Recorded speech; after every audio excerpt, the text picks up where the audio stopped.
I know you've been waiting a long time for this moment.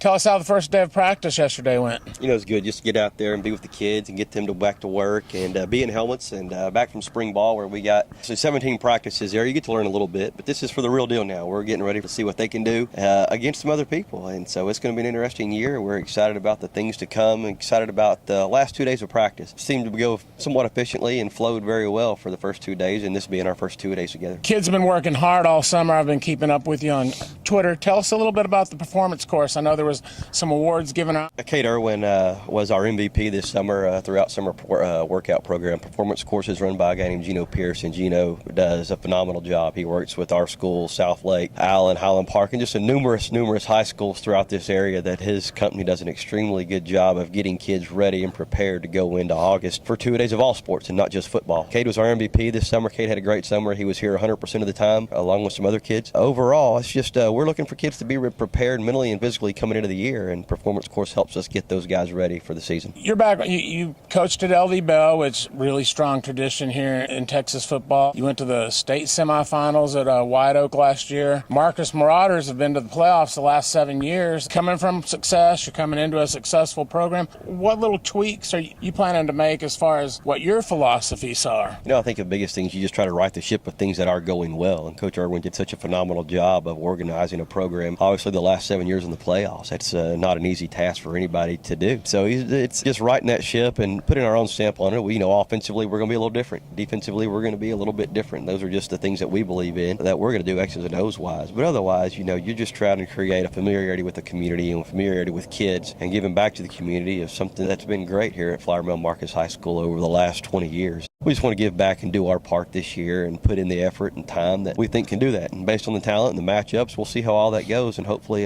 when the year's all said and done, we've done the best we could with what we had. Tempo and efficiency, is that kind of like your philosophy? Yeah, you know, people typically stamp it as offense, but, you know, offensively and defensively, we want to be able to play fast. We want to play with a lot of tempo and bounce around on both sides of the ball, not just offensively. You know, efficiency, I think, is the biggest thing. Oftentimes, we stamp things as we put X amount of time into it, and that means we did or did not do our job. But we want to be efficient with our time and get the most out of it. And so on the playing field, we want to be as efficient as possible and get the most out of it while we're out there on the field. And so that's kind of a big deal to us within the efficiency of our program as a whole and in the micro sense of it all, just getting the little things done. A big deal to you is bringing a family atmosphere to the program.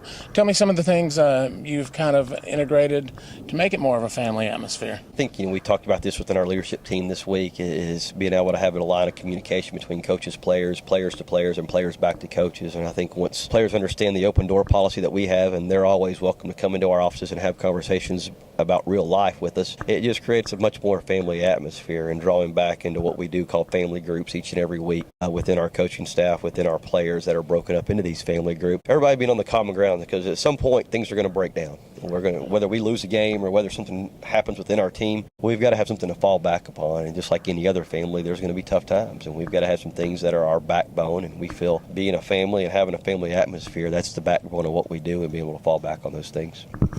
Game day is 2-3 weeks away. We'll be back out here, get an interview with you before game one, and good luck throughout the rest of practice. I appreciate it. We're looking forward to it.